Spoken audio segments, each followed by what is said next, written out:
COVID-19.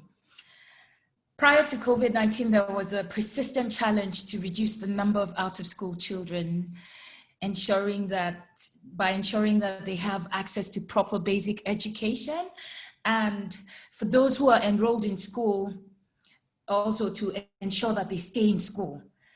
As Nigeria accounts for approximately 20% of the total global out-of-school population, what that basically means is that 1 out of every 5 out-of-school children live in Nigeria.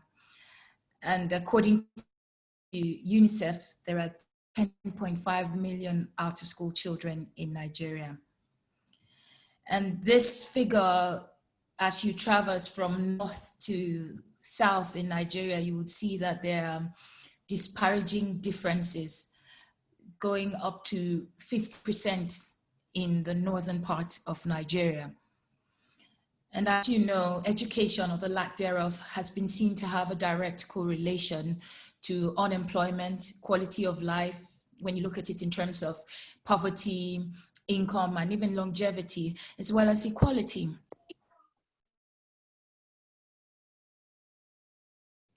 The COVID-19 pandemic is revolutionizing the digital and online education, revolutionizing digital and online education in an unprecedented manner globally.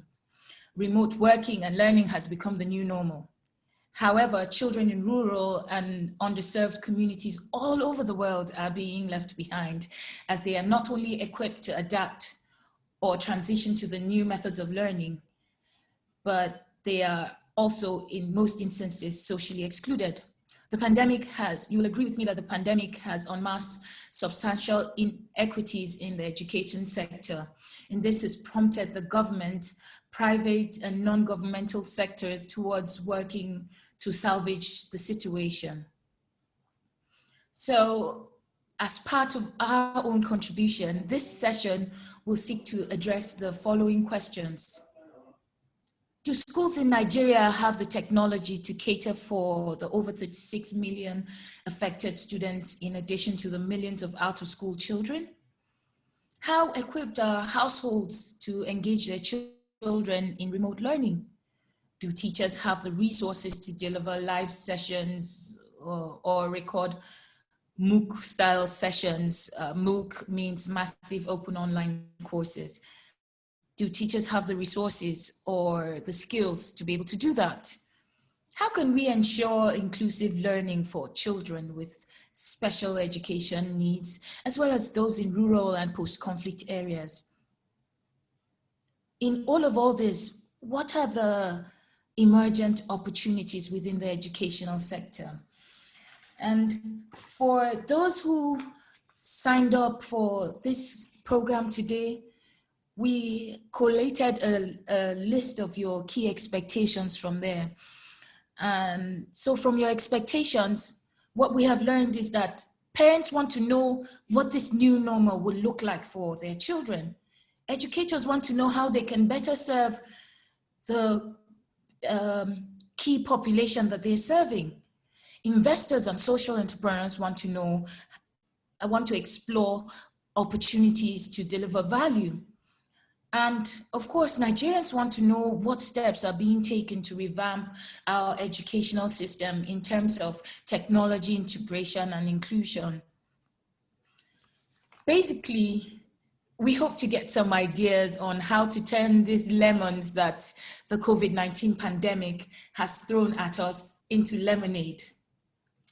And to open our discussion today, to deliver a keynote address on the government's strategic focus on education and economic sustainability post-COVID-19 is none other than the Honourable Minister of State for Education of the Federal Republic of Nigeria, Barrister Chukwuemeka Nwajuba.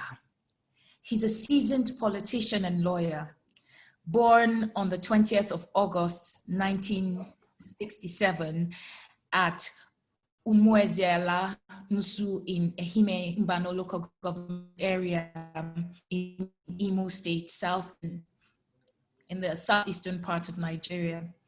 He completed his Bachelor of Law, LLB from Imo State University, and then joined the University of Lagos and completed his Master of Law, LLM degree, followed by a Doctor of Philosophy, PhD in Law from the University of Jos.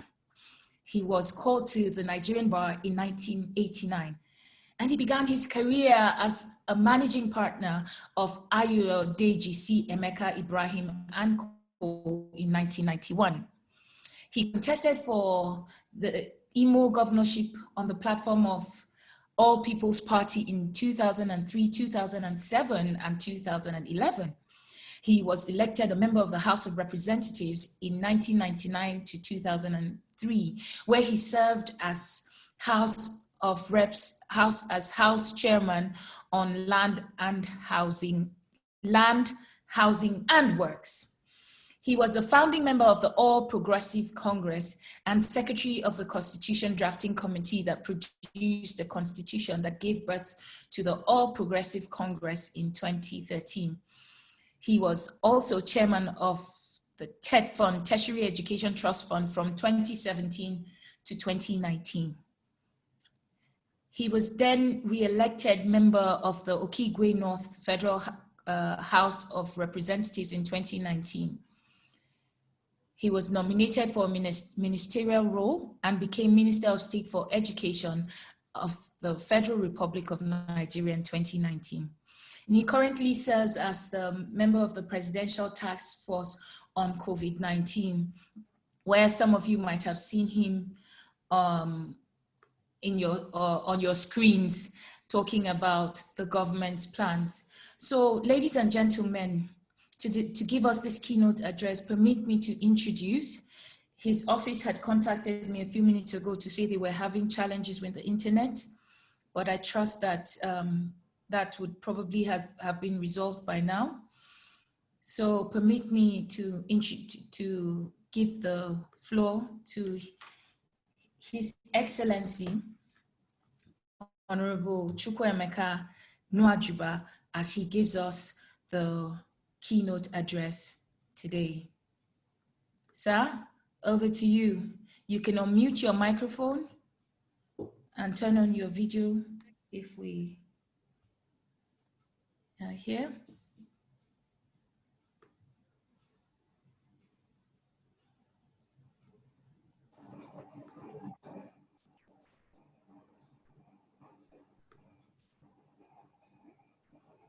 Okay, we have, let me just check with the office to be sure. They were having internet challenges with some difficulty joining.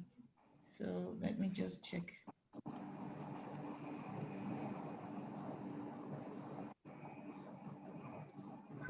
Okay, while we await the go ahead from the minister, permit me to just do a quick intro of our facilitators.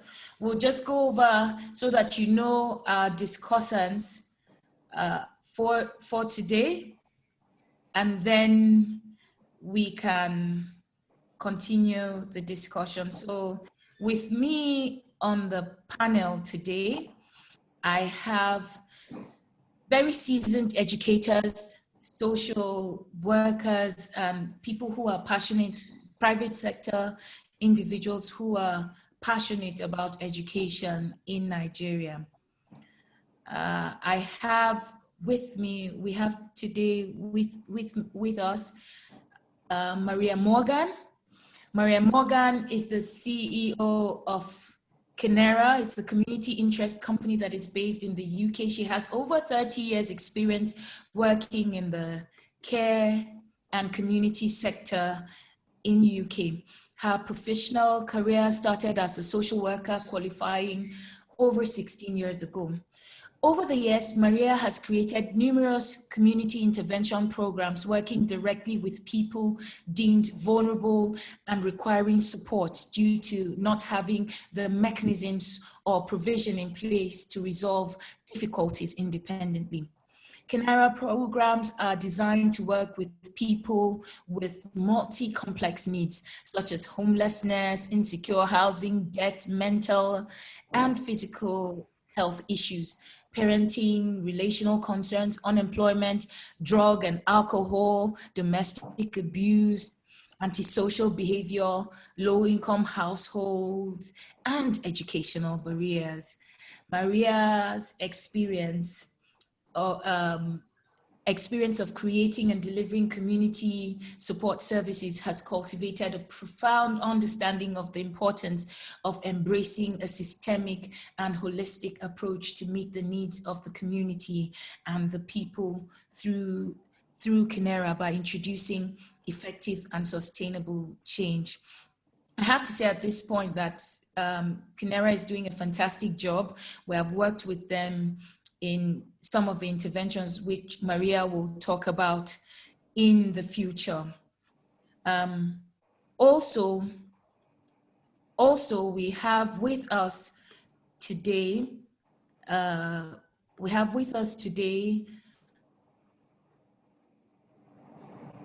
hold on a second, I'm having my own technological.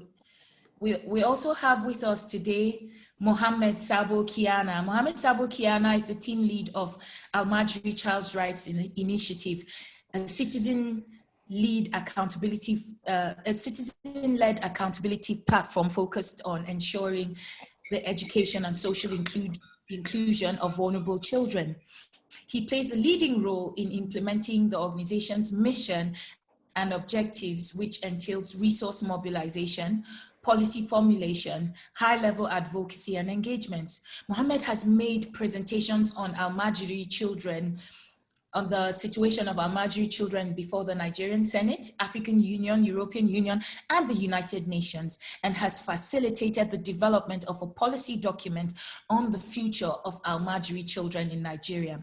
He has received several recognitions for his work, including the 2019 United Nations SDG Action Award in Bonn, Germany. And his favorite quote on advocacy, he sees advocacy as both a moral and constitutional responsibility for every citizen.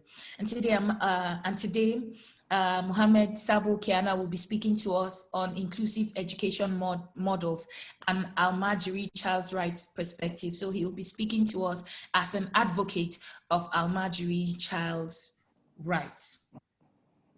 And then going forward, we also have Adam Myasik. Adam Myasik is an American-British-born educator who has developed special education support services in London and in Surrey, England. He has instructed students and professionals on 4 continents, and he holds a master's degree in specific learning difficulties, dyslexia from University College London, and a Bachelor of Education, Special Education from Central Michigan University in the United States.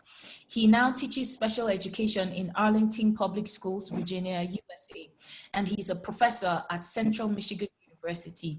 He enjoys running, sailing, reading history, and Nigerian food. Today, he will be speaking to us, and he will be sharing his experiences in ensuring inclusive learning for children with special education needs. And he will be sharing with us on best practices for the new normal. We have Dr. Ahmed Shehu, who was born to a nomadic family at Mamukan village in Jada local government area of Adamawa State. Having lived a semi-nomadic life, Amadou was among the pioneer set of the nomadic primary school Mamukan in 1991, effectively dividing his early childhood years between school in the morning hours and cattle herding in the afternoon. In 1998, Amadou was selected among 30 nomadic children to be trained as nomadic teachers at the Federal College of Education, Yola, a program sponsored by the British Department for International Development. Within the period of 2 years, he had completed the National Teachers Institute curriculum, graduating with the Grade 2 certificate in 1999/2000. He later returned to the same college, earned the Nigerian certificate in education in 2004. With excellent results, he obtained he then proceeded to University of Maiduguri, where he bagged a first-class degree in linguistics. His brilliant performance earned him admission and funding for a master's degree at the University of Malaya, Kuala Lumpur in Malaysia, graduating once again with an excellent grade. Thereafter, he gained admissions and won competitive international PhD scholarships at reputable universities, including the University of Florida at Gainesville, USA, and the University of Warsaw, Poland. He chose the latter for his doctoral studies, which he completed within a record of 2 years with numerous publications by top-ranking publishers and international conferences around the world. During his doctoral studies, he went ahead to win numerous scholarships at various universities, including the University of Hamburg, University of Cologne, University of Vienna, where he taught courses, gave guest lectures, and presented research reports. And he's had a fascinating journey, you know, and he's come back to Nigeria and, you know, set up a school for the nomadic children in Yola. But I'm not going to tell you about this. The reason why he's here today is because he's going to be discussing a nomadic perspective on inclusive education models. And then we have Vivian Rang, who took up teaching 25 years ago. She obtained a master's in education in education management and leadership from the University of Southampton in the United Kingdom in 2016, and a postgraduate diploma at the University of Abuja in 2006. She specializes not only in early years teaching, but also in the professional development of teachers, setting up reputable and excellent standard schools, and in planning, delivery, and assessment courses of studies. She is a certified member of the Nigerian Institute of Training and Development. She presently is working on a doctoral degree at the University of Southampton, United Kingdom. She's acutely aware of the falling educational standards in Nigeria and of the threat this poses to both the national development and to the prospects every child should enjoy. Vivian Rang is married and blessed with 4 beautiful children. We have Dr. Mrs. Rifkatu Ogumbi, who is a veteran educator and a highly experienced administrator with over 40 years cognate experience, cutting across all frontiers of learning institution. With a dint of hard work, passion, commitment, professionalism, she has been able to rise to the pinnacle of her career. Though a chip of the old block, Ogumbi still waxes strong in the noble profession as a result of her quest for more knowledge. Today, she simply is a leading 21st century Christian educator, scholar, and researcher with a special bias for kingdom education, innovations, apologetics, and continuous school improvement. She's currently a director with the Royal Family Academy, Uye, Abuja. And last but not the least, today we have Mr. Lawrence Wilbert. Mr. Lawrence Wilbert, I will read his profile in a bit, but I'll read out his citation in a bit, but I will save him for last because he's our last speaker for today. And he will be closing the discussion with a discussion on the private sector engagement. So I'm going to save his profile for now and give room for the Honourable Minister. Honourable Minister, sir, if you're here, you can unmute your microphone. The Honourable Minister for Education, Minister of State for Education.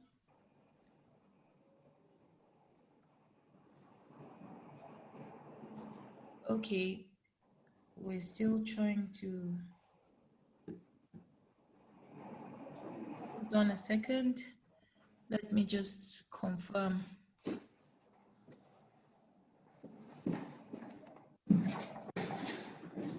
Okay, while we wait for the Honourable Minister's office to finish setting up, can we have, before, just so that we save time, can we have Maria Morgan? Maria Morgan, if you're available. Yes, I'm here. Okay, Maria Morgan. Hi. Ladies and gentlemen, I've taken my time to read out the citations just to save time. So permit me to introduce Maria Morgan while she shares with us, on understanding how the family functions and supporting education when it doesn't. Maria Morgan, over to you.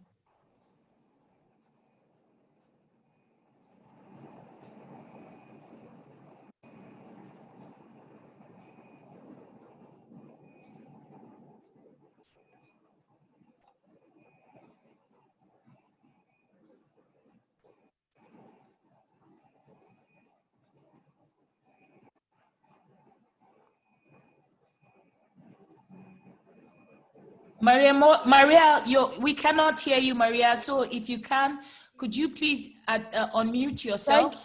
Thank you. I thought I did. My God. Hope everyone was good lip Okay. readers. But yeah, just want to say thank you for having me today. Thank you for Kate for the work she's doing, and all the speakers and people who are watching in. Thank you so much for allowing me to be here. Yeah, to be a part of this really important conversation. Just to start off, I understand that the UK and Nigeria's educational context might be different in somewhat. However, as much as there are differences, there are similarities of which we can all identify with and learn from. And just putting a context about Canera, Canera is a non-profit community interest company, and we work in London, but most of our work is concentrated in the East End of London, so East London. And East London is a very, part of it is affluent, but quite a lot of East Londoners also experience a lot of deprivation. And we work within that context. What I would say about education in London, if we're looking at the COVID and the impact of COVID in London, is that we have seen that the disparity between people that have money, wealthy, and the poor has, as the COVID has actually highlighted the kind of gap between the two worlds. And although everybody has been affected by COVID, the families that we work with, the people that we work with of low income families, we have seen such a rise in mental health, children, not even being able to access education because of lack of IT, lack of computers. And I think these are things that we're seeing across the world, really. And yeah, so we are working in those contexts. So this conversation is really important, and I look forward to hearing and understanding the context in Nigeria also. So I'm going to be sharing just some of the things that Canera is doing in this space in terms of education. And I'm going to try and share the slides. Or Kate, are you sharing the slides? Let's see, let me try and share my slides with you. Okay, can everyone see them? Good, good. So Canera, as I said, is a non-for-profit organization, and we was established in 2012. People ask what the name Canera means. Well, basically, we wanted to come out of the idea of family this, family that. We wanted to expand it and think kinship. Anybody can be your kin, your next of kin, your family, your next door neighbor, your community. that is kin. And era is a Gaelic word that started from the East, and we started in East London. So Kinera is a totally made up word, made up name, but it has really important meaning to us. So Kinera is provide service that are holistic.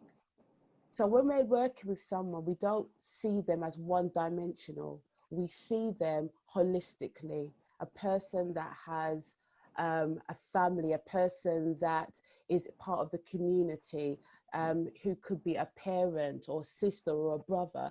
We see that person that has emotional, mentally, spiritual needs, and we look at them holistically. So with that understanding that when we're working with someone, we're not working with them as a one-dimensional person. This is just the person that's coming to work with us and we're just dealing with their issue. We're looking at them holistically. And so the program that I've written over the years is having that in mind when we're working with people, to think about them in many dimensions. And because of that, a lot of our program, main aim of our program is to help to identify the barriers that might prevent somebody from not attaining education, or unable to find or sustain employment, or keep their home, keep the roof over their heads. We look at the barriers that might prevent somebody from living a life that they're able to manage independently. And then we start to help to remove those barriers with them and start to redevelop and waken up their own personal aspiration. Everybody, when we were children, I take it as given that we all had dreams, we all had something that we were aspiring to, but sometimes life happens, and some people are able to cope with the ups and downs of life, and some people are not. And sometimes we go in and work with them to support and, you know, bring that alive again. So yeah, our programs is holistic, very intensive. So we work intensively with people, and our program is tailored to the needs of people. So we just don't see somebody that comes to us and say, oh yeah, I know, I've worked with you, those kind of people a million times, I know what I'm doing. We look at them as individuals. So let me move on. So one of the programs that we developed over the years is something called Motivate to Educate, M2E. It's a 15-week program, and we work with primary schools and secondary schools. And the aim of the program is to look at the barriers that might be preventing a child from experiencing education and getting the education that they need. And we look at what is going on for that child, what is going on for the family, what's going on for the school, and what is happening for that child that is not enabling them to access the education and experience education as a positive thing in their life. And that is what M2E did. It's a 15 intensive week program that works with the child, the school, and the family, and we're in the middle negotiating and facilitating the conversations that's happening there. So some of the barriers that we have seen when working with families and with children that maybe a school has referred to us because either they're not attaining education, they're not attending school, or they're isolated, or there could be many problems going on. And some of the issues that we find when we get referred and we speak to the family is there's housing issues, you know, communication breakdown, mental health is happening, domestic violence, breakdown in families, communication, financial issues, lack of support, unemployment.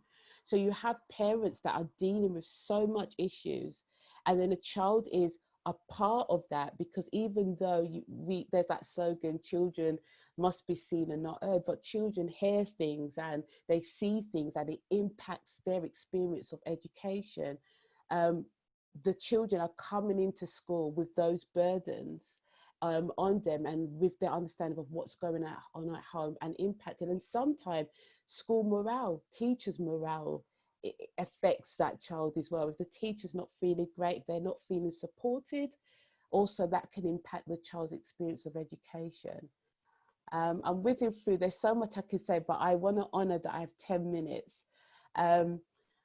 Some of the things that we do to help remove those barriers is understanding the family story, understanding the context of what's going on for that family.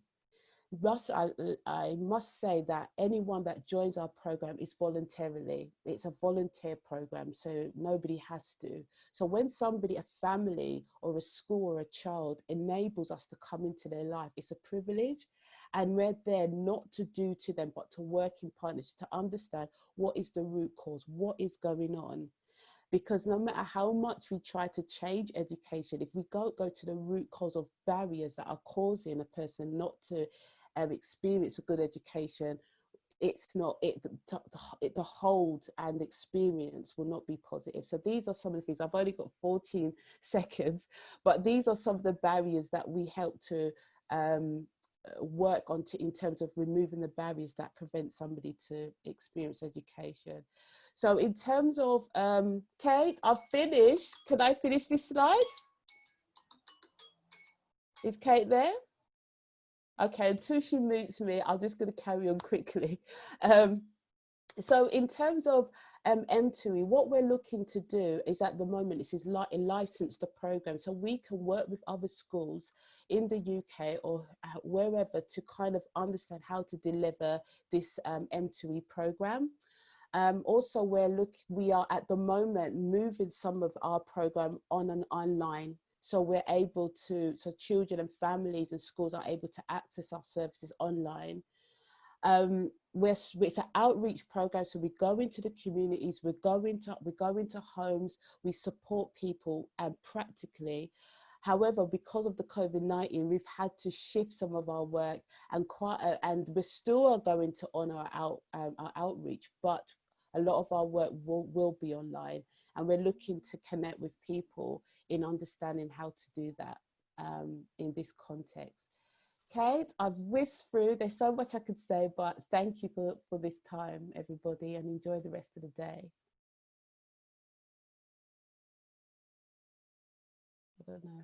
Okay, thank you very much, Maria, for sharing a little bit about what you do in Kenera. And I thought that you should speak first so that you lay a foundation on the importance of the family, you know, to education and education development.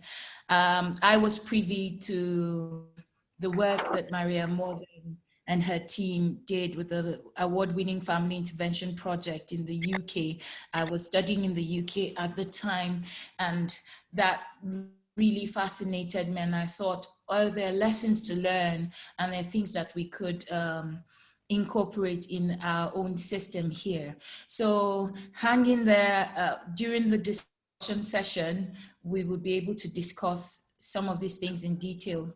So we'll discuss the various models, okay? Having this foundation would have the session in 2 segments, and we'll discuss the various models, and then we'll look at recommendations of possible solutions towards the end.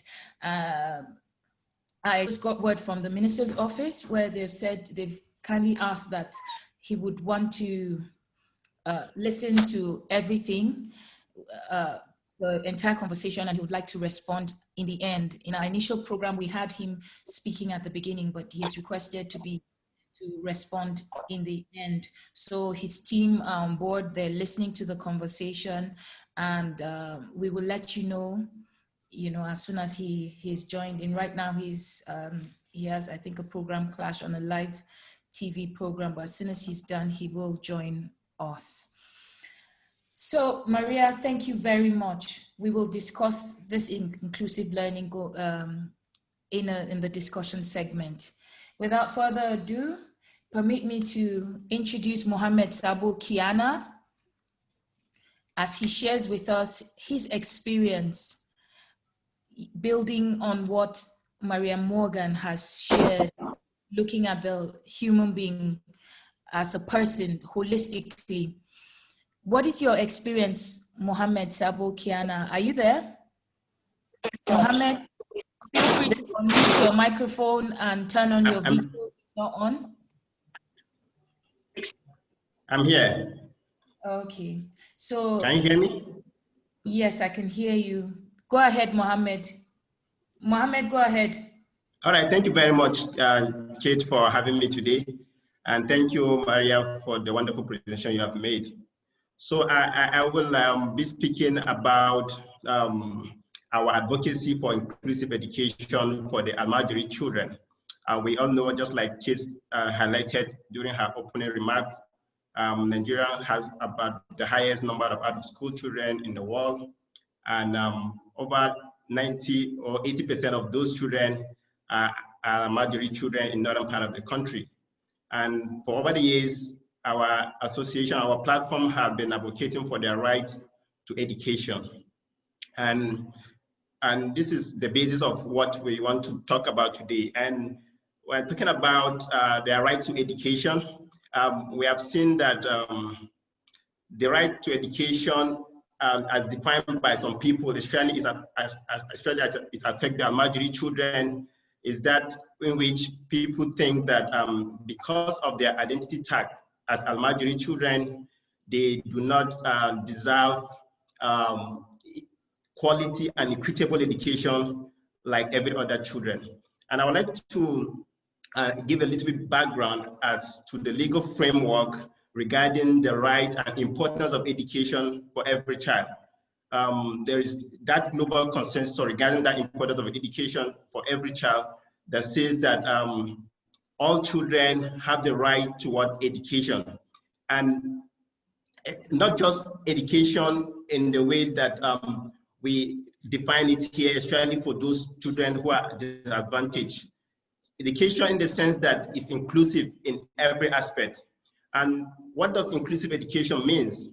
Inclusive education means every child, all children in the same classroom, in the same school, having access to the same type of education for everyone, just like every other child is given. And this is what we are advocating for the Almajiri children to have. It's not enough for the government or the society to think because the children are tagged Almajiri or an Almajiri system of education, then they should be given a less education type. What I mean by that is that we have seen several arrangements, several modules by either the Federal Ministry of Education or state government to provide education for the Almajiri children. And such arrangement where the children are either given less type of education compared to other children in the community. What I mean by that is that we have seen arrangement whereby, or proposed arrangement where government want to just provide basic numeracy and literacy for Almajiri children in the centers where they live. And that, in the definition of inclusiveness, it completely undermines what inclusive education is. And in fact, it also undermines their fundamental right as children to have access to inclusive education. We're saying that the right to education for every child is fundamental, and the capacity and the will to provide education are distinct and should not justify our failure as government to provide for them. The Quran education as well as the formal educations are not mutually exclusive. They can go hand in hand. And government as an institution have a primary responsibility to protect the right of every child to quality, equitable, and non-discriminatory education. So whatever model, whatever intervention or an arrangement that government want to have around an education for the Almajiri children, it must be inclusive. Inclusive in the sense that the Almajiri children have access to math, English, skills, sciences, just like every other children in the community are having. And this is very possible just like the speaker reads, he was able to attend Quran education in the school in the morning, and then goes for his nomadic activities in the afternoon. So this is the kind of model or arrangement that government must be able to design in order to ensure inclusive education for the Al-Majiri children. And I would like to share my screen just to also shows that this is possible, and it has worked before, and it can still work for the Al-Majiri children. Can I share my screen, please? Okay. So if you can see my screen, these are students from Peace Hope Foundation, Charity Foundation in Adamawa State, and among them are Al-Majiri children that are wearing uniform, as you can see them, and then attending the same classes like every other children in the community. And how is this achieved? Is that it was achieved with the understanding of, okay, I want to show on that slide, with the understanding and arrangement by the Malam, where he allows them, where of course he will teach them in the morning hours the Quranic education, and then when it's time to have the normal classes, these children are able to go to a nearby public schools within where they live to also have equal and full classes like every other children. And so these are other Al-Majiri children that we are working with in Kaduna State. They are also combining their normal Al-Majiri classes as well as going to a nearby community education. Yeah, this is Kaduna, and this is also in Katsina State. And we have this is Al-Majiri in their own setup, where, you know, in the morning hours, they have their early hours Quran education, and when it's time for formal classes, they go to the nearby education system. So the point I'm making is that as a nation who are striving to provide education for its citizens, we must be able to make arrangement to ensure that every child within our society, within our community, have opportunity to have equal, equitable, and non-discriminatory education like for every other children. Any arrangement, especially for the Al-Majiri children that we have, that are not that because they are in the Quran education system, because of the identity tag as Al-Majiri, any arrangement that just stops at giving them maths and English because of Al-Majiri, I think is not inclusive, and it undermines every non-laws that provide for every child to have quality, equitable public education. And I wish the Honourable Minister is listening. His office are responsible for ensuring that. And I want to remind the government that they have the obligation to provide basic quality public education for every child. And it's not enough for them or for government to continue to support private involvement or to education that undermine the right of children to equitable education. So our organization, our platform as Al-Majiri Child Rights Active and Advocate, we are promoting and advocating for models that are inclusive in the sense that children have full classes and access to all level of learning like every other children. These Al-Majiri children are not disabled. They are full human beings like every other child. So if you give them less education type because of their identity, it's just like saying girl child should not have full education because they are girls. Okay, so, and this is the position we must continue to have and understand as a community and as a country. I don't know if I still have much time, but this is what I would like to share concerning the right of Al-Majiri children to inclusive education. Thank you very much. Thank you very much, Mohammed Sabo Kiana.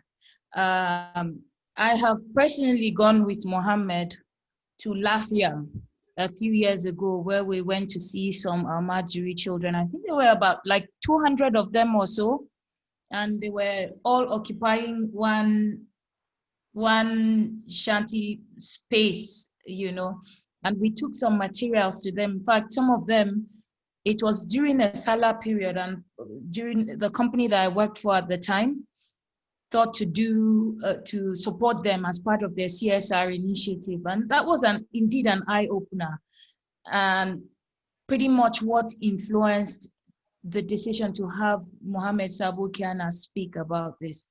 Reason being that these Almajiri children are predominantly boys. Boys are susceptible to all sorts of social vices. And unless they're given the right foundation and their energies are channeled in the right direction, we are currently, I dare say, in Nigeria sitting on a ticking time bomb.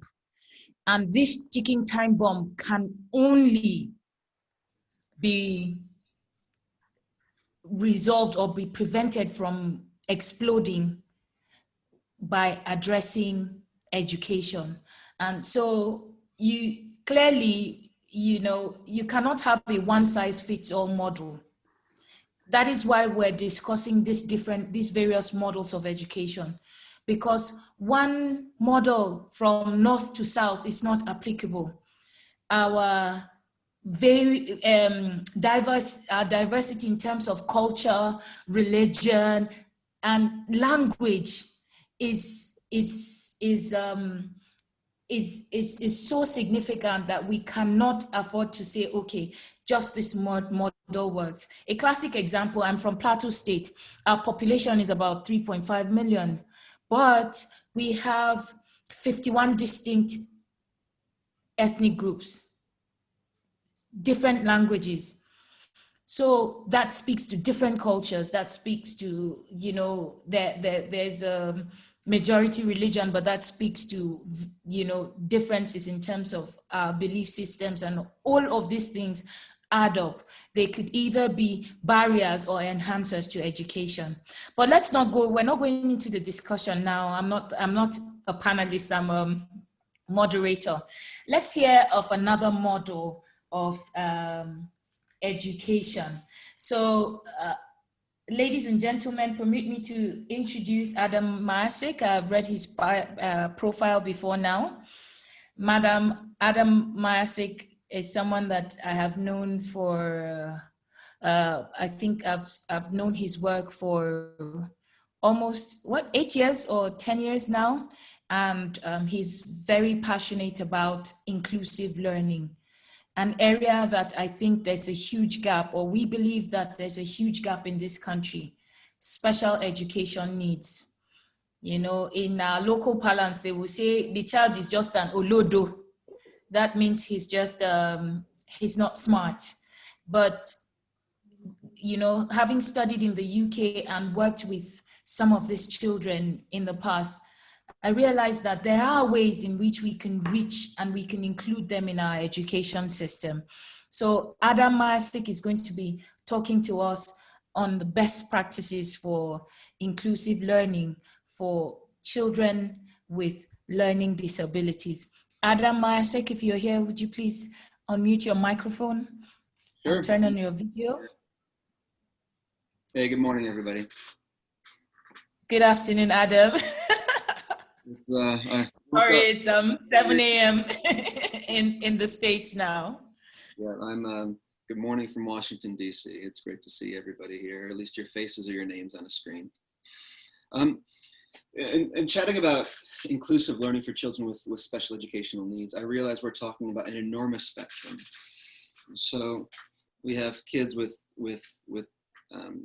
deaf blindness conditions, or kids with autism, or kids with reading difficulties. So that spectrum itself is enormous. So how do we just target all of special educational needs? Well, I don't think we can in 9.5 minutes.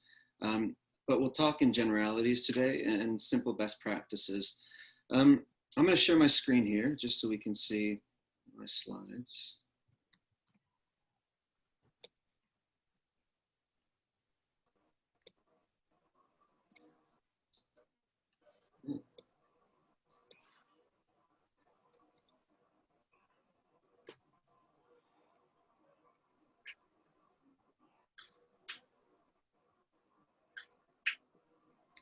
Oh, I won't be able to do that.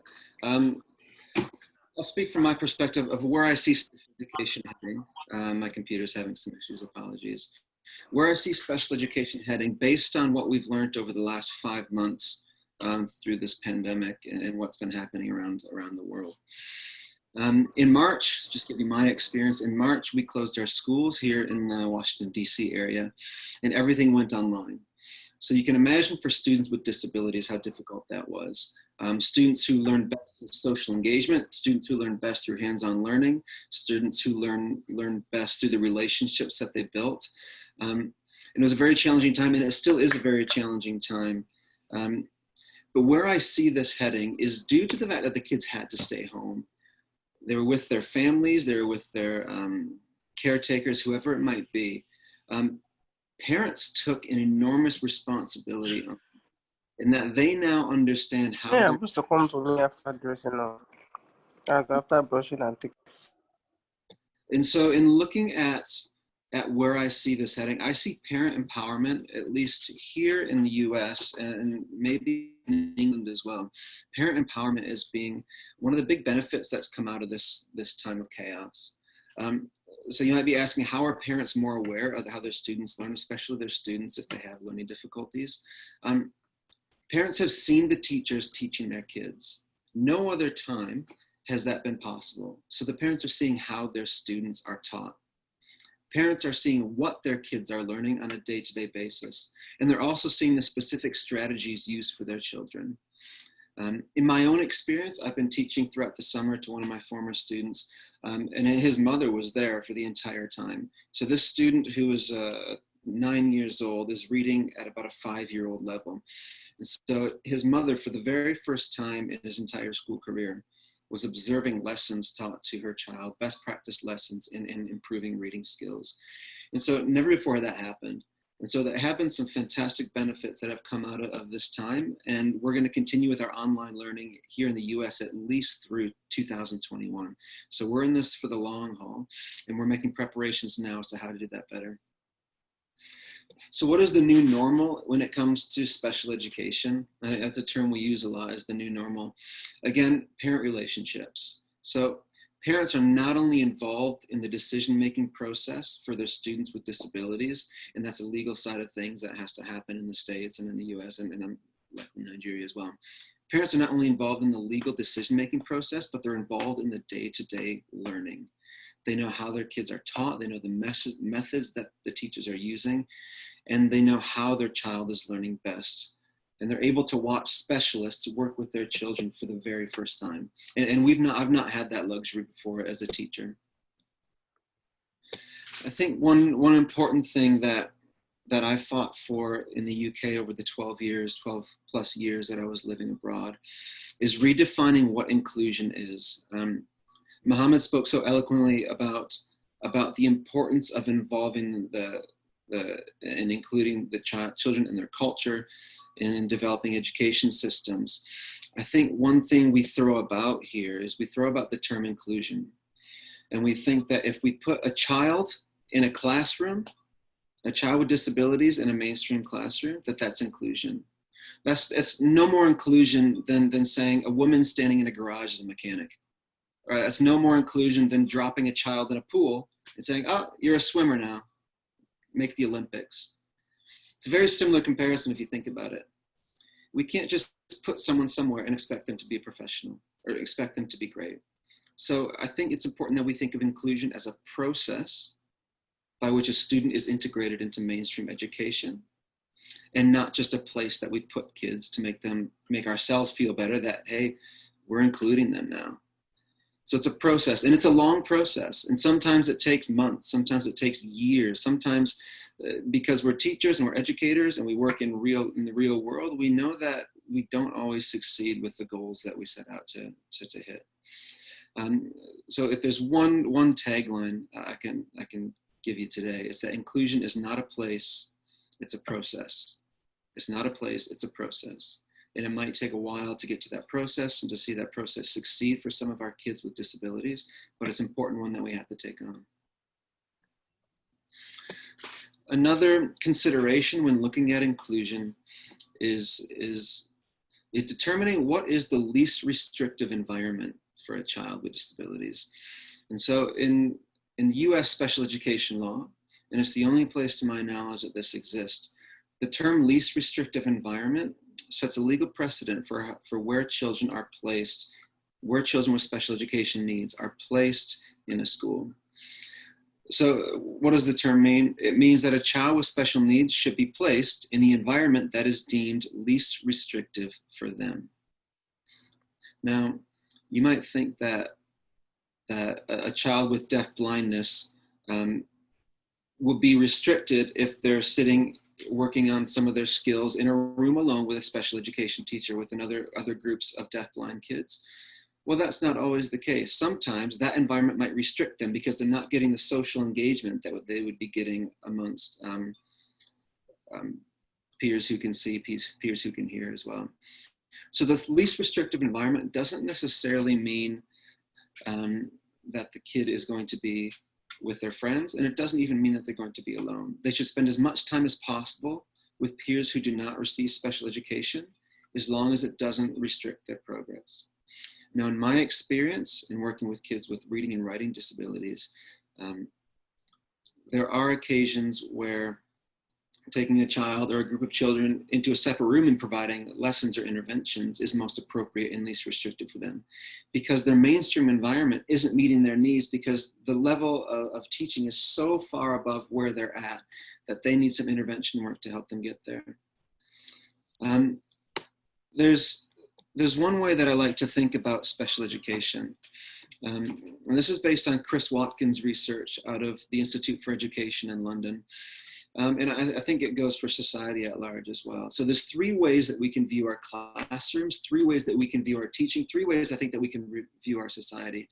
First is that there's edicts given from the teacher, and whatever the teacher says has to happen. That traditional method of education where the teacher stands up front and just talks for an hour, I think we're all finding that those days... Maybe. Can I just ask us to all unmute our microphones, please? Okay. How do we mute it? Okay, that's all right. Okay. Go ahead, Adam. Apologies for that. That's all right. We've only got a minute left here.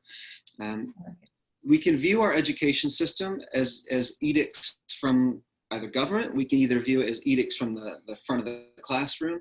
But I think we're finding that those ways, and strictly teaching in those ways and working as a society in those ways, hasn't served us very well. The second way of viewing our classroom or viewing society at large is to view it as you do you. You be independent, you do your own thing, good luck. And in a classroom, students are engaged, they do their own learning, they work on their own. And while that's fantastic, and while there's a place for that, it's not the end goal. It's not the end goal. The third way of viewing classrooms, and this is how I like to view my own practice, what is the end goal for a child with learning disabilities or a child with disabilities in any form, is that we want them to work together with their non-disabled peers and with non-disabled society to create a better society for everybody. Now, I know that that's a big, lofty idea, big, lofty goal, but in the classroom context and in my own research and projects that I've done in schools, we're able to get there with students with disabilities. And that's called co-creation or co-construction, not to be confused with collectivism in any way, but co-construction and co-creation. And that's where the child, the teacher, the family, the school create an environment where that child can succeed in their academics, succeed socially and emotionally, just like Marie Morgan spoke about earlier. And that's what we're aiming for, regardless of abilities. So I'd like to thank you so much for allowing me to speak and share this with you. And I look forward to hearing from everybody else. Thank you very much, Adam. Feel free to give him a digital hand clap, to give our speakers a digital hand clap or thumbs up at the end of every session. We're trying to race through this because we haven't got sufficient time, but as you will agree with me, the whole idea is to be able to spark up our imagination for those who are entrepreneurs, for those who are investors, for parents, for educators, for administrators, for people, for policymakers. Can we begin to look at some of these issues so that we can incorporate them within the policy and within the practice also of education. And hopefully at the end of this discussion today, somebody somewhere would have an epiphany and think that, you know what, education in Nigeria is worth worth the investment. And thank you, Adam, for helping us to understand today that inclusion is not a place, it's a process. And a process is not an elevator, it's a stairway. You take it one step at a time, and then you grow in it. So hopefully we will, each and everyone listening here will find their place in this process. And it's very interesting that you talked about the least restrictive environment. I don't know whether we will begin to unpeel the different layers of restriction that we have within our own environment, but let's just save it for the discussion segment as we introduce the next speaker, who will be sharing his experience with us on another model of education catering to another vulnerable group within our culture and our country, which is the nomads.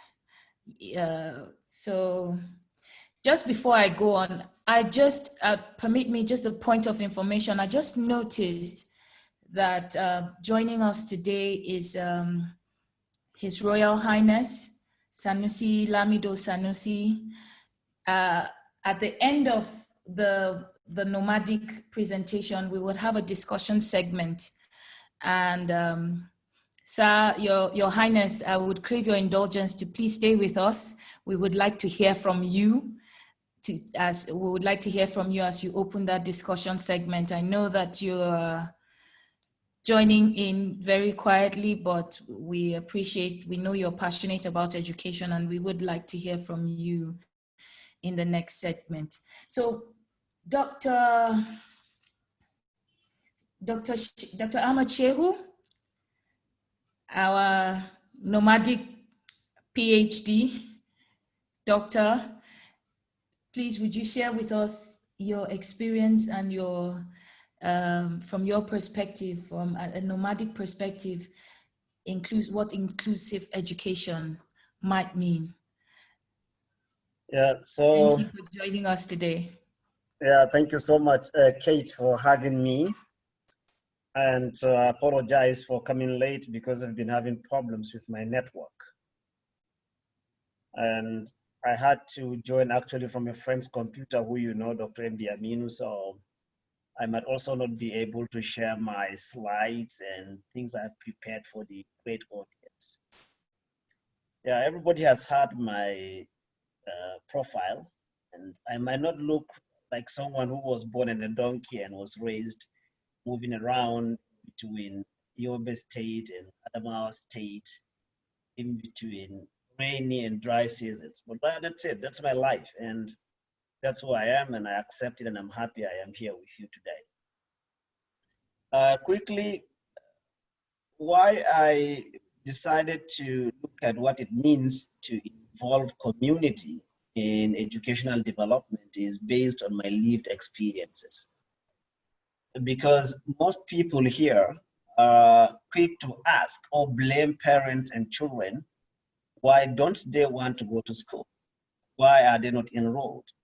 Or very few people care to ask if those schools are even available, if these people even have these schools, and if they even see why they should go to school.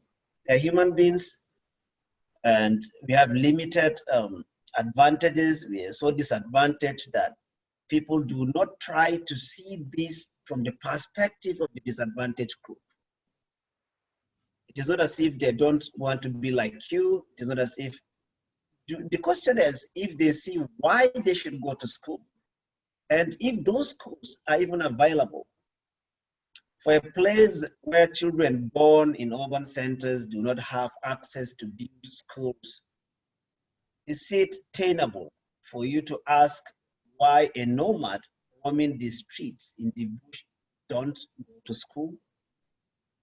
These questions are why we should look at education from the perspective of the community. And the community-based model is generally meant to enhance participation. When we zoom down to nomadic education, this institution of National Commission for Nomadic Education has been in existence since 1989, and it has hundreds of schools around the country. Just doing its best to reach, the remotest parts of the community. But why do we still have nomads who don't enroll in school? Why are these schools not up to standard? And why is the enrollment so low? If you're looking at, about 10 million people, and then you have an enrollment of less than 100, 200,000, you know that you have a huge deficit. Now, this can be solved, in my opinion, by, making nomadic or disadvantaged people's education more inclusive. Just like previous speakers, all of them agree with this. Mohammed has made a case for the Al-Majri education. Adam has made a case for, disadvantaged children and all that. Now, in our own case, we have a model that has worked. The Department for International Development has, in around 1998, developed a model that went down to the nomads and selected children in Adamawa and Taraba states, children from nomadic background, children who attended nomadic schools and are promising intellectually. And about 30 of these children were selected, 15 from Adamawa, 15 from Taraba states, and were trained for just a year and a half, between January of 1998 to May, June in 1999, the Federal College of Education, Yola. Now, I happen to be one of the 15 children from Adamawa State who was selected, and we were only trained for this a year and a half and sat for teachers for NTI, which is TC2. And all of us was sent back to our schools, to our own communities, and were given the resources and the training to mobilize these communities to enhance the schools. But I went back to my Mamukan Nomadic Primary School, and there I was able to, the community now begins to see why they should send children to school. Their child is the teacher now. I was not the head teacher, but I was the teacher. And many of us were actually able to come back to school, leave the cows for morning hours until 12, and then they go back to their cattle and their sheep and their farms. And where are we now?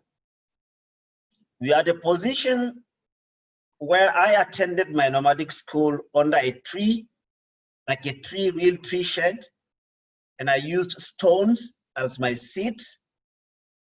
And we ran away during rain and came back after the rain. But today, that nomadic school has been transformed by the community into a full-fledged school system with early childhood education center that can compete anywhere in Maitama and in Asokoro. I can say that that center can compete in terms of infrastructure. I'm sad I cannot share the pictures, but I promise I will send it to Kate to share to everyone. Now, we have classes 1 to 6 built and infrastructure there, and we have secondary school. How did all this happen? Why am I talking about this? I'm talking about this because it's an example of community-based model. You can always turn schools and churches and other buildings into schools and give people the knowledge. And then by empowering their mindsets, they will take care of themselves.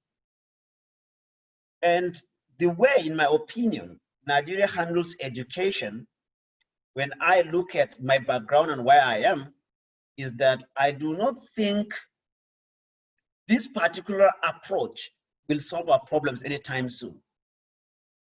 Okay, imagine that you want a nomad to go to school. But you want the encouragement, the teaching, the approach to come from Abuja, for example. The funds to take care of a roof that, some kind of wind took off in Mamukan 3 months ago. You want that building to wait until Abuja comes or Yola comes to Mamukan and provides funds for that. We did not look at or mold the understanding of education in our people as their own responsibility, as that government will be there to guide things and provide that enabling foundation for the people to organize themselves and develop that sector by themselves. If the funds are not there, government should put the UBE funds, the state funds and everything should be directed to the community. Because if the schools are owned by the community and being handled by the people who want to go to school, certainly they will take care of those schools because it is now their own problem. But if communities really see schools as government responsibility and education being only a means to a white collar job, and if communities think that it is Abuja or Yola that will come to Mamukan to provide what we now call the Mamukan Healthcare Project, that I rallied around the community and instructed each family of our cousins to provide 1 cow. And at the end of the day, we had 30 cows that sold for 150,000. And then we have that bulky money to train a medical doctor who is now a surgeon in Federal Medical Center, Yola. And we have 3 girls that are nursing in nursing schools today. And after their graduation, they come back to Mamukan to pay the 15 cows that we sold by serving for the years that we trained them. Then we don't need the other local government or Adamawa State to come and give us medical facility. Communities can do it. What education requires is to make the people accept this particular way of life and make it their own. Now, how do communities go about that? Or how do we as policymakers, as administrators, how do we really get this model work? Now, it is by what all of us have agreed to be inclusive education. The DFID went to real nomadic communities in partnership with the National Commission of Nomadic Education, whose then executive secretary is on this webinar watching me. That's Dr. Nafisa Todairu Mohammed. They went to these schools. We should now go to these communities, disadvantaged communities, make education their own responsibility by educating a number of them, sending them back, supervising, providing the funds to them, and making sure that what the funds are meant for is being used. And give it a few years, these people will be the people that will provide the funds. Because while my grandfather paid 30 cows to stop my father from going to school, my father sold over 50 cows to make sure that I and my brother went to school. Why? Because his father, that my grandfather Haruna, believed that education was not his business. So he doesn't want his own handsome Fulani shehu that is very good in rearing his sheep would be stolen and be taken to school. So he was ready to sacrifice 50 heads of cattle to deny my father education. And now in 30 years later, 40 years later, my father discovered that, look, my own handsome Ahmad and the Fulani boy who is sheeping also do well in school. So he sacrificed his own quota, the cows his father left for him, so he doesn't go to school. He had to give it for me to go to school and build a school. So it's all about mindset. It's all about enlightenment. It's all about making the project the people's job. By just providing the right policy and the right supervision, and trust me, the people will begin to see education as their own food, as their own cloth, as their own children, which they never ask government for food. They never ask government for transport. They never ask government for anything. They did it themselves. Which tells us that in Mamukan today, if I drive in, you've got hundreds of kids coming to me and saying, hey, doctor, you know, finish secondary school with flying colors. What can we do? I said, okay, this is what we do. We mobilize the old boys, and we have a center with a computer, with internet, with one dedicated boy to register these children for WAEC and NEC, and they will pay. They have the farms, they have the cows, and they just need the guidance. So in my opinion, if government wants to succeed, especially in the disadvantaged group that I know, which is nomadic education, there are 3 ways and phases to go. One, it is by making sure that the education goes to the right people. Because I have noticed a survey I've conducted with my organization in nomadic schools, in Adamawa and Taraba, the best performing schools are those that benefited from the DFID program. Some of those schools that did not benefit from this community-based model have died away. They are no longer in existence, and records in state can confirm this. Now, Nomadic Education Commission should stop being only a supervisory and funds monitoring organization. It has to be a full-fledged institution that is responsible for the selection, for the training, for the employment and deployment of human and capital resources to the nomadic community. That's one. 2, it should stop looking at or implementing its policies from Kaduna or Abuja, depending on what states and local governments end up telling it as records. Records should be kept from the community. It should be a bottom-top approach. So if you come to my nomadic school, you know, you find that we've dedicated a number of old boys that go to school, twice a week, observe the attendance, and take notes of where are the problems, who are the teachers that don't come, because we make parents to contribute. They pay 2,000 naira, so we take care of the infrastructure, and they are happy to see their children learning. So all of this, as the phase 2, will make sure that the deployed strategy actually is working, because you get information right from the community. You supervise right from the people that you want to take care of. Now, the third phase. All right, Dr. Shehu, Dr. Ahmed. It's time. You're making some valuable points, but time is not our ally today. Okay. And also, given that the Honourable Minister has joined us, so great. that we don't yeah, that's great. we don't spend so much time. Okay. Okay, but you made some valuable points, and I think that we need to just have a session specifically to discuss some of these models that this community-based model that you are recommending, because you talked about, it started from accelerated learning, from selection to accelerated learning, and then the community-based approach. So the community took ownership, took responsibility of the education.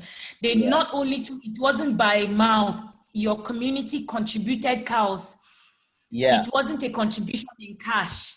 That means that we can now look at, we can begin to look at what it is that we have, and speaking from a biblical perspective, every time that there was going to be a miracle, or there was going to be something or anything significant happened, there was always that, what do you have in your hand?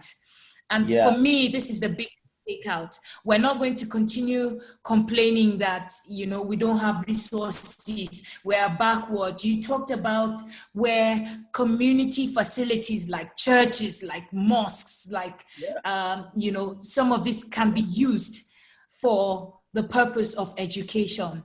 So where people complain that, oh, we don't have enough schools and all that, we need to start looking at, you know, where's your town hall? Where's your mosque? Yeah. Where's your church? And Yeah. let's see how, you know, we can make that work. I must say your presentation is very inspiring. And, you know, I like the fact that you are recommending a bottom-up approach. Yeah. Thankfully, His Excellency, the Honourable Minister is listening. He's representing the government. And so we would hear from him. Yeah.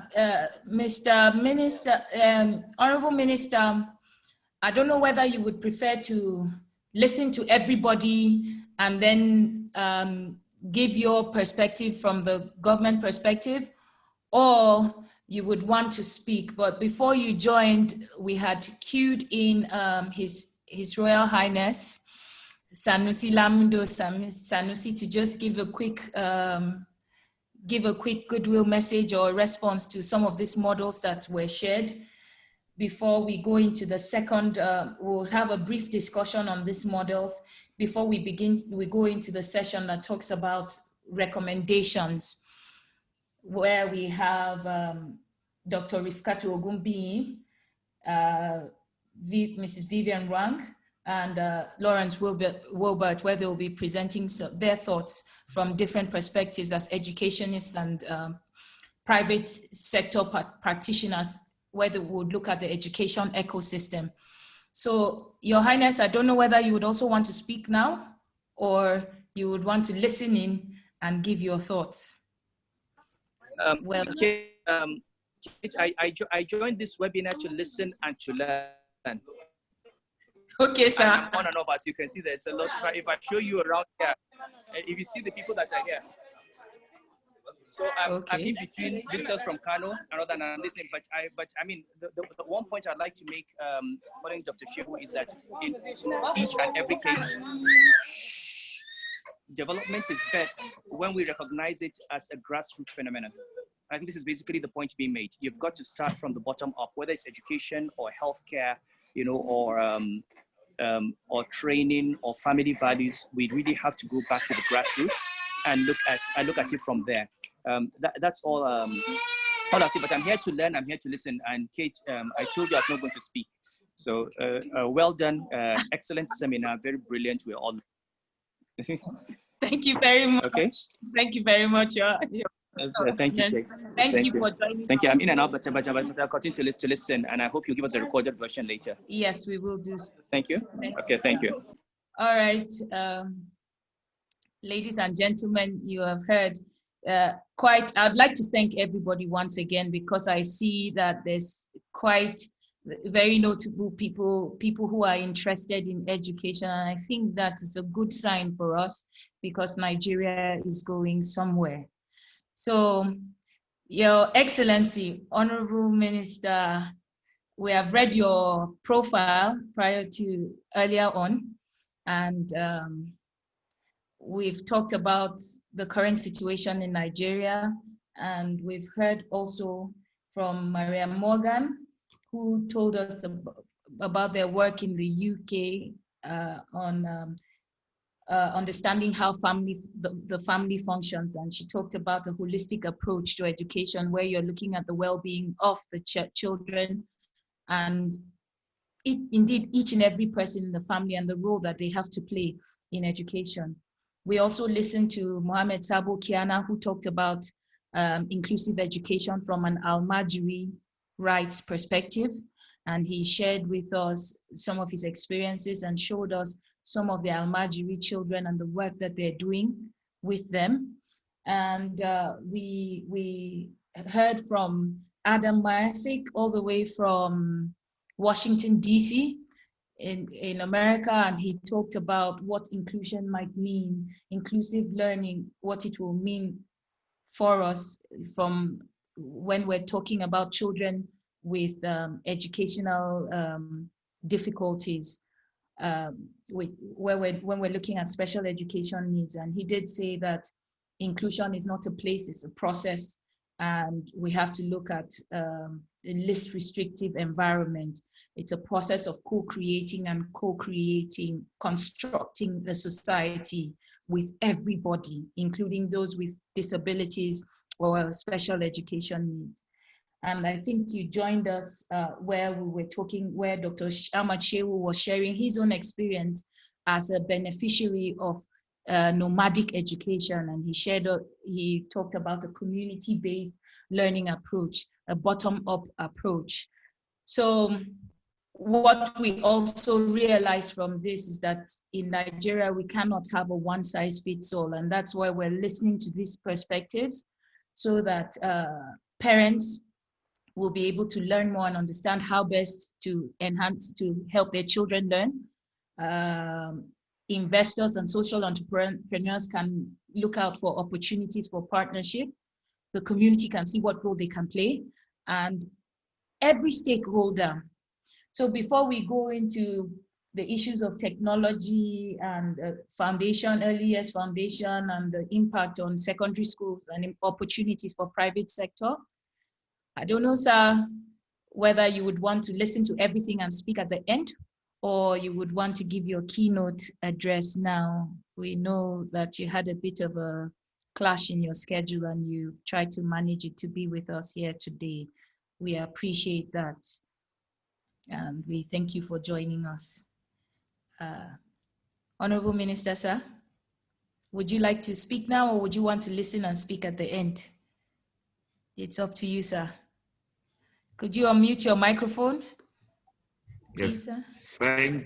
thank you. I'm not sure if you can hear me. We can hear you, sir.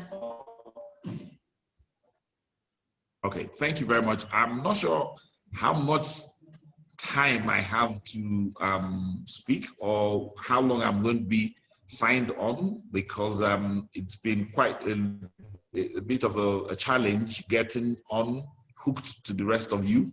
But so I may as well just say something now and then take the minutes of the Zoom minutes later. Is that okay? Okay, sir. That's fine, sir. Go ahead, sir. All right, fine. then just to join the conversation and say thank you for, so to say thank you for having me, and thank you for bringing all these panelists and everybody on board. I think I caught a bit of what was being said about the Majori School initiatives and things around there. The goal, from my point of view, at the Federal Ministry of Education, is to regulate the environment of learning for everybody towards producing the right kind of manpower that everybody would need. So we expect anybody coming out or leaving our schools to either end up with some sort of skill or some sort of notion, whether they be logical skills, whether they be digital skills, whether they be apprenticeship, all kinds of skills. And that's what we think are learning, which is what the entire educational ecosystem is directed at. Now, in these subsegments that then occupy, whether they be problems with basic education or foundational knowledge delivery systems, or whether they be how it is taught, or in all the gamut that they occupy, we are willing as regulators and players in the airspace to listen to everyone and hear what inputs that need to be made, or in what ways we need to rework some of our systems. Education is an everybody and everyday thing. I always say my mother is probably best at educating me than all my teachers put together. But truth be told is that all of us have a shared stakehold in the education sector, and we believe that everybody should be participating at some point or the other.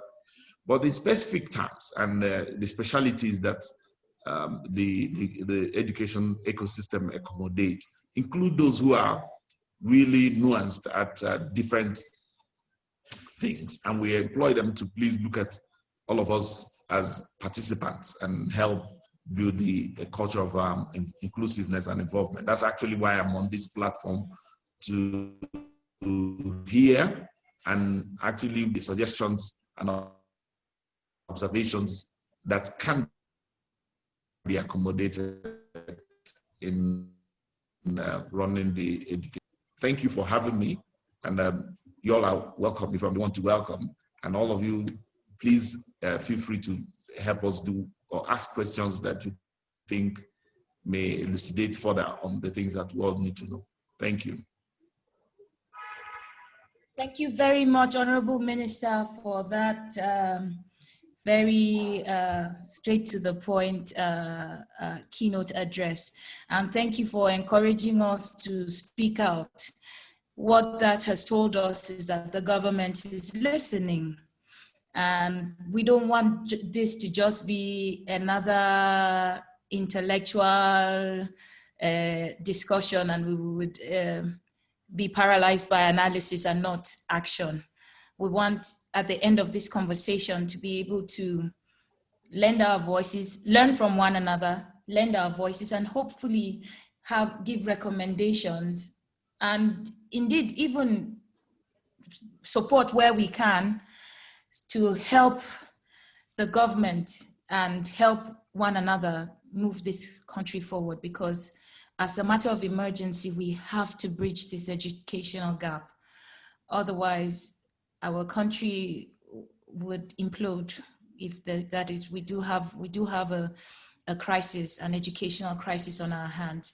And that's why all of us are here. And as you can see, the panelists, everyone is drawn from the nooks and crannies of this country, because as a product of a federal government college, I am an ardent believer in the unity of Nigeria.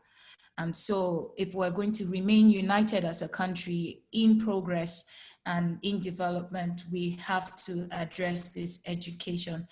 And hopefully from the comments, there's been a lot of feedback from people, learning from the different models. Now that we've talked about the models and we've heard from Honourable Minister, we will be hearing from Dr. Rifkatu Ogumbi. I'd also read the profiles earlier on, and she's a renowned educator with over 40 years experience, and she's currently director of the Royal Family Academy, which is a school based in Abuja, but also an institution that is involved in a lot of rural outreaches. And she's going to speak from the challenges of technology and making technology work for education, because they've had to respond very quickly to this COVID-19 pandemic. And we want to hear how that is working out in terms of technology. So Dr. Rifkatu Ogumbi, she's, we call her Mommy. Dr. Rifkatu, are you, please unmute your microphone. Over to you now, Ma. Okay, thank you very much. Good afternoon, everyone.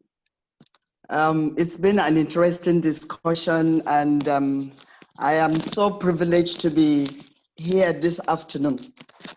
I have a topic that I would like to make a disclaimer from the outset that I am not a technologist. As you all know, I'm a teacher. I've been teaching for the past 45 years. So technology, I am grappling with it.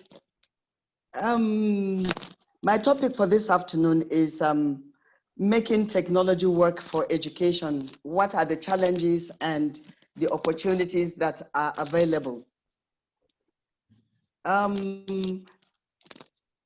Coming from the background that I am, like you have rightly said, that I am a chip from the old block. I have grappled with technology. I have struggled with technology, but at the end of the day, here I am being able to manipulate what I can manipulate, and the world can see me. I am so grateful for the opportunity. Making technology work for education in Nigeria has met with some challenges, I must say. And most of the challenges I will be preferring today are from my perspective. So I wish to be understood in that wise. The first challenge I have here is resistance to change and refusing to have a mindset, to change from mindset. like I said earlier on, I taught as a teacher without any form of technology in the class. I sat in the classroom without any form of technology in the class.